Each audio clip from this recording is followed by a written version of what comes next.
आज हम बीएड द्वितीय सेमेस्टर के वस्तुनिष्ठ प्रश्नों से क्या अभिप्राय है समझाइए इसके अंतर्गत पढ़ेंगे।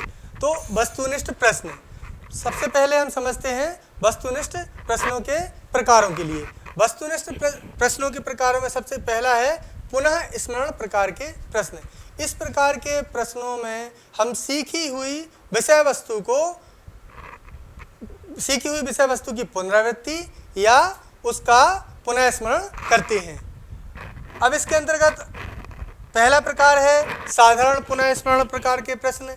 इसके अंतर्गत हम जो प्रश्न पूछते हैं उसमें एक कथन दिया रहता है और उस कथन के कुछ ऑब्जेक्टिव या कुछ ऑप्शन दिए रहते हैं जिनमें से हमें सही उत्तर का चयन करना पड़ता है। जैसे कि यदि हम एक प्रश्न रखें कि ठंडे प्रदेशों में ऊनी वस्त्रों को इसलिए पहना जाता है क्योंकि, पहला ऑप्शन है ये टिकाऊ होते हैं, दूसरा ऑप्शन है ये कीमती होते हैं, तीसरा ऑप्शन है ये शरीर को गर्मी देते हैं, चौथा ऑप्शन है यह कीमती होते हैं या यह सुंदर होते हैं। ठीक है, तो इस प्रकार से हम इसके प्रश्न पूछते हैं। दूसरा है रिक्त स्थान पूर्ति प्रकार के प्रश्न।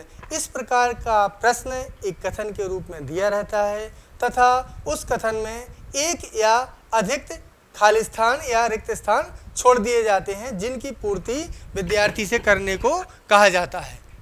अगर हम इसका उदाहरण लें तो ताजमहल खालिस्तान ने बनवाया था, या एक और उदाहरण लें गोदान खालिस्तान ने सन खालिस्तान में लिखा था। इसके अंतर्गत दूसरा प्रकार होता है प्रत्यभिज्ञान प्रकार के प्रश्न। इस प्रकार के प्रश्नों में हमें एक प्रश्न के विभिन्न उत्तर दिए रहते हैं जिनमें से सही उत्तर का चयन कर हमें उसको लिखना होता है। इसके अंतर्गत पहला प्रकार है एकांतर प्रत्युत्तर प्रकार के प्रश्न। इस प्रकार के प्रश्नों में एक कथन दिया रहता है जो कि सत्य या असत्य होता है। विद्यार्थी को यह बताना होता है कि उक्त कथन सत्य है या असत्य। जैसे यदि हम इसका एक उदाहरण लें तो भारत की राजधानी मुंबई है, या दूसरा उदाहरण लें श्री नरेंद्र मोदी भारत के प्रधानमंत्री हैं। तो इस प्रकार के प्रश्नों को हम इसमें सम्मिलित करते हैं। इसका अन्य प्रकार है बहुचयन प्रकार के प्रश्न।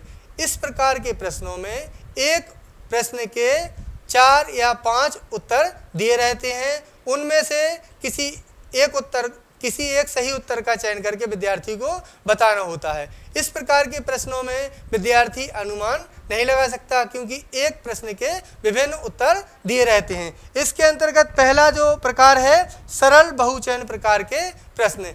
इसके अंतर्गत जो सरल बहुचयन प्रकार के प्रश्न हैं उसमें विभिन्न प्रकार के प्रश्न आते हैं जिसमें एक प्रश्न दिया रहता है कथन के रूप में और उसके 3, 4 या 5 उत्तर दिए रहते हैं। इसमें अनुपात समानुपात वाले प्रश्न भी आ जाते हैं। जैसे कि एग्जाम्पल के रूप में यदि हम इसका प्रश्न लें तो 50 अनुपात 100 समानुपात 200 अनुपात क्वेश्चन मार्क, इसके स्थान पर क्या आएगा? ऑप्शन के रूप में दे दें 200, 300, 400, 500। इस प्रकार के प्रश्न इसके अंतर्गत आते हैं। अब तुलनात्मक बहुचयन प्रकार के प्रश्न। तुलनात्मक बहुचयन प्रकार के प्रश्न वे प्रश्न होते हैं जिनमें 2 कॉलम दिए रहते हैं और जो उत्तर रहते हैं वो सही क्रम में नहीं होते। विद्यार्थी को उन उत्तरों को सही क्रम में रखना होता है कॉलम ए के अनुसार।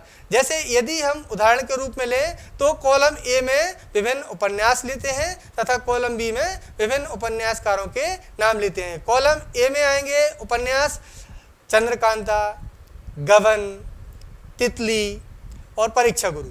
ठीक है, और उपन्यासकार वाले कॉलम में हम लिख देते हैं बाबू देवकीनंदन खत्रिय, लाला श्रीनिवास, प्रेमचंद और जयशंकर प्रसाद। तो इसको हमें सही क्रम में लिखना होगा। इसके पश्चात आता है वर्गीकरण बहुचयन प्रकार के प्रश्न। इस प्रकार के प्रश्न में एक कथन या प्रश्न के विभिन्न उत्तर दिए रहते हैं। उन उत्तरों में से जो उस ग्रुप को या उस समूह से भिन्न होता है उसको उसके नीचे हमें लाइन अंकित करनी होती है। जैसे कि हम उदाहरण के रूप में लें तो रविन्द्रनाथ टैगोर, जयशंकर प्रसाद, सूर्यकांत त्रिपाठी निराला, सुभाष चंद्र बोस। इसके बाद इसका अंतिम प्रकार होता है पुनर्व्यवस्थित बहुचयन प्रकार के प्रश्न। इस प्रकार के प्रश्नों में हमें किसी तथ्य के आधार पर दिए गए प्रश्नों को एक निश्चित क्रम में रखना होता है। जैसे कि उदाहरण के रूप में यदि हम लें तो आचार्य रामचंद्र शुक्ल के अनुसार हिंदी साहित्य के इतिहास के नामों को उचित क्रम में लिखिए। अब क्वेश्चन ऑप्शन है भक्ति काल, रीति काल, आधुनिक काल और वीरगाथा काल। ठीक, इसके बाद हम बात करते हैं वस्तुनिष्ठ प्रश्नों की विशेषताओं की। तो सबसे पहले इसकी विशेषता होती है समय की मितव्ययता। इस प्रकार के जो प्रश्न होते हैं वो कम समय में बन जाते हैं या उनको हल करने में कम समय लगता है तथा इनके फलांकन में भी कम समय लगता है। दूसरी विशेषता है फलांकन की सुविधा या फलांकन की सुगमता। इस प्रकार के प्रश्नों की उत्तर की जांच करने के लिए किसी प्रकार के विशेषज्ञ व्यक्ति की आवश्यकता नहीं होती। कोई भी व्यक्ति कुंजी की सहायता से इस प्रकार के परीक्षाओं की जांच कर सकता है तथा वह उसे अंक प्रदान कर सकता है। आधुनिक काल में कंप्यूटर के आ जाने के कारण यह कार्य और भी सरल हो गया है।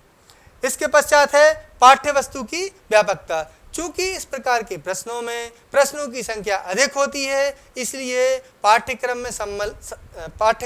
से संबंधित संपूर्ण विषय वस्तु से संबंधित क्वेश्चनों को हम अपनी परीक्षा में सम्मिलित कर सकते हैं। इसके पश्चात है वस्तुनिष्ठता। इस प्रकार के प्रश्नों में व्यक्ति के व्यक्तिगत गुणों की छाप जो है बहुत कम देखने को मिलती है, क्योंकि वह अपनी ओर से कुछ नहीं जोड़ सकता। इसके बाद है अधिक वैध एवं विश्वसनीय।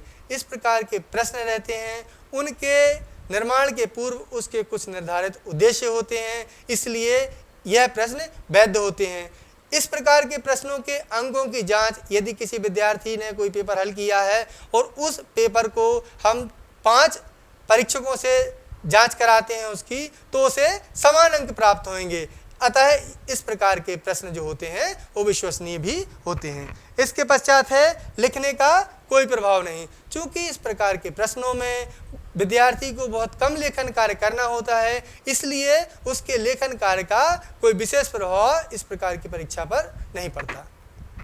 इसके पश्चात है प्रेरणा का स्रोत। इस प्रकार के प्रश्नों में नवीन पाठ्य वस्तु को लिया जाता है, जिससे विद्यार्थी को प्रेरणा प्राप्त होती है। इसके पश्चात है मानकीकरण की संभावना। इस प्रकार की परीक्षाओं में मानकीकरण की काफ़ी संभावना होती है। इस प्रकार के परीक्षणों को एक लंबे समूह पर प्रशासित करके उसके मानकों को ज्ञात कर मानकीकरण किया जा सकता है।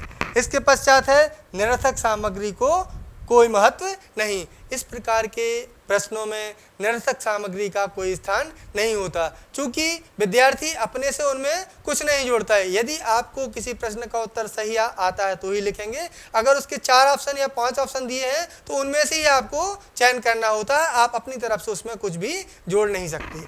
रटने का बहिष्कार। इस प्रकार के प्रश्नों में रटने का बहिष्कार किया जाता है, क्योंकि इस प्रकार के प्रश्नों के उत्तर देने में विद्यार्थी को निर्णय लेने की क्षमता, उसमें चिंतन की क्षमता तथा बौद्धिक योग्यता का होना आवश्यक है, ना कि रटने का। इस प्रकार के प्रश्नों में रटने का पूर्णतः बहिष्कार किया जाता है। अब हम बात करते हैं वस्तुनिष्ठ प्रश्नों की सीमाओं की। तो सबसे पहली सीमा है इसकी निर्माण में कठिनता। इस प्रकार के प्रश्नों का निर्माण कठिन होता है, क्योंकि संपूर्ण पाठ्यवस्तु से प्रश्नों को लेना होता है और किस पाठ्यवस्तु से कौन सा प्रश्न लें, इसमें कठिनता आती है। दूसरा जो सीमा है वो है अनुमान को प्रोत्साहन।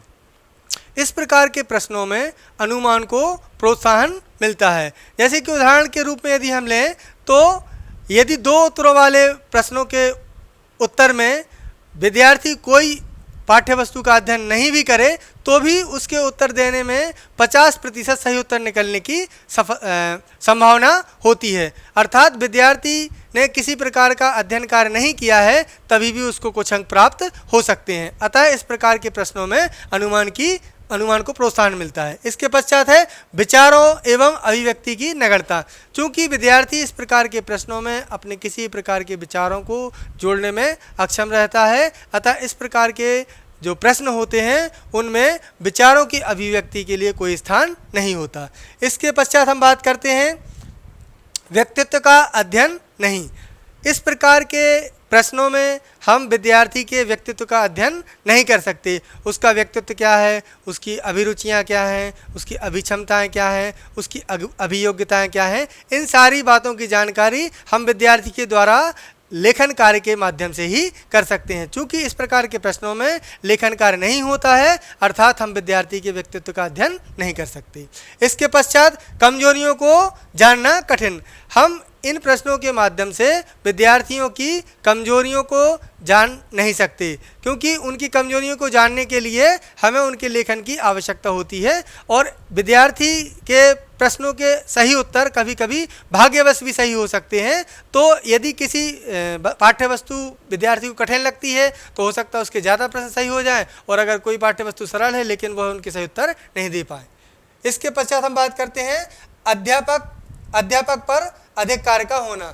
इस प्रकार के प्रश्नों का निर्माण की जिम्मेदारी अध्यापकों की होती है। आधुनिक समय में अध्यापकों पर विभिन्न कार्य की जिम्मेवारी होती है, न केवल अध्ययन अध्यापन के कार्य की, वरन विभिन्न प्रकार के चुनावों की जिम्मेवारी भी अध्यापकों पर डाल दी जाती है। क्योंकि इस प्रकार के प्रश्नों के उत्तर में सभी पाठ्य वस्तु को सम्मिलित करना होता है, या यूँ कहें कि इस प्रकार के परीक्षा में जो प्रश्न पूछे जाते हैं वो अधिक संख्या में होते हैं, इसलिए हम अपनी पाठ्य वस्तु के अधिकांश भाग से प्रश्नों को ले सकते हैं। चूँकि शिक्षकों पर कार्य की अधिकता होती है, इसलिए वह सभी पदों से प्रश्न लेने में अक्षम अपने आप को पाते हैं। नकल की अधिक संभावना। इसके बाद नेक्स्ट बिंदु है नकल की अधिक संभावना। इस प्रकार के प्रश्नों का उत्तर अत्यधिक छोटा होता है, इसलिए विद्यार्थियों के नकल की अधिक संभावना होती है। इसके पश्चात हम बात करते हैं लघु उत्तरीय प्रश्न की।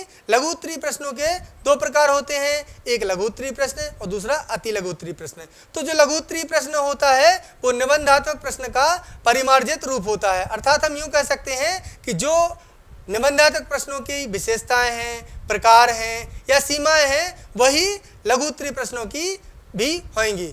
और इसी प्रकार से अति लघु उत्तरीय प्रश्न जो होते हैं वो लगभग वस्तुनिष्ठ प्रश्नों के समान होते हैं। तो जिस प्रकार से वस्तुनिष्ठ प्रश्नों के प्रकार होते हैं तथा उनकी जो विशेषताएं होती हैं, जो सीमाएं होती हैं, वही अति लघु उत्तरीय प्रश्नों की होती हैं। धन्यवाद।